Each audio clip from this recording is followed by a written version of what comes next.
When local or even provincial or state governments find themselves in need of greater revenue streams to support education, healthcare, or other services, but don't want to raise taxes, casinos and lotteries are often promoted as ways to produce a sizable influx of cash, boost tourism, and provide a new source of entertainment for the locals.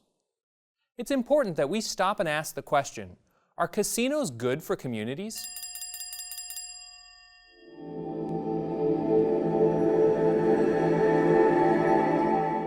As of 2006, Canada's gaming industry was one of the largest contributors to the Canadian economy, at more than $15 billion per year, directly supporting 135,000 full-time jobs and generating almost $9 billion per year to fund government and community projects.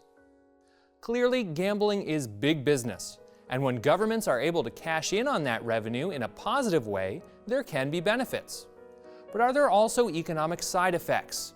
Yes, there are several, including negative impacts on home valuations and local businesses. The impact of casinos on neighboring property values is unambiguously negative, according to the economists at the National Association of Realtors. Casinos don't encourage non-gaming businesses to open nearby, because the people who most often visit casinos do not wander out to visit other shops and businesses. A casino is not like a movie theater or a sports stadium, offering a time-limited amusement. It is designed to be an all-absorbing environment that does not release its customers until they have exhausted their money. Not only do casinos fail to greatly increase the profile of neighboring businesses, much of their profit is not from generating new wealth. The highly touted economic benefits may not be as grand as they first appear. Critics point out that gambling only redistributes existing money, but does not generate much new wealth. In fact, it can have a detrimental effect on the surrounding economy as leisure spending is diverted away from local businesses. Every dollar spent in a casino is a dollar that might have been spent in local restaurants, cinemas, or shops. The outlier to this occurs when a casino is able to attract wealthy high rollers from afar who, when they lose, pump money directly into the economy. But even if the economic benefit was worth it, what is the cost to society? There's no dispute that gambling causes crime. The only questions are how big is the impact and can you get a good measurement? Even the American Gaming Association agrees that gambling addiction is a social problem. The same article goes on to highlight a 2004 report that almost 1/3 of pathological gamblers admitted having committed robbery in the previous year. Approximately 13% had assaulted someone for money. Many argue that it is only the few individuals who suffer from the societal effects of gambling addiction. The numbers tell us otherwise.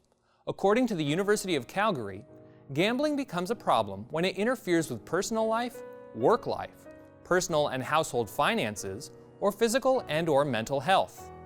Up to 3% of Canadians suffer from a gambling problem. This rate is similar to the prevalence of alcoholism in Canada. Few would argue that alcoholism is only a minor problem. If 3% suffer from a gambling problem, that accounts for more than 700,000 Canadians. Gambling problems affect more than just those with the problem. How many families are affected? How many workplaces are affected? While there may be some economic benefits to casinos, lotteries, and other forms of gambling, they have essentially become another tax on the poor, as shown by AmericanValues.org. In this way, state-sponsored casino gambling creates a stratified pattern that parallels the separate and unequal life patterns in education, marriage, work, and play that increasingly divide America into haves and have-nots. Those in the upper ranks of the income distribution rarely, if ever, make it a weekly habit to gamble at the local casino. Those in the lower ranks of the income distribution often do. Those in the upper ranks rarely, if ever, contribute a large share of their income to the state's take of casino revenues. Those in the lower ranks do. Casinos are a lot of things. However, they are not good for communities. For Tomorrow's World Viewpoint, I'm Michael Haycoop.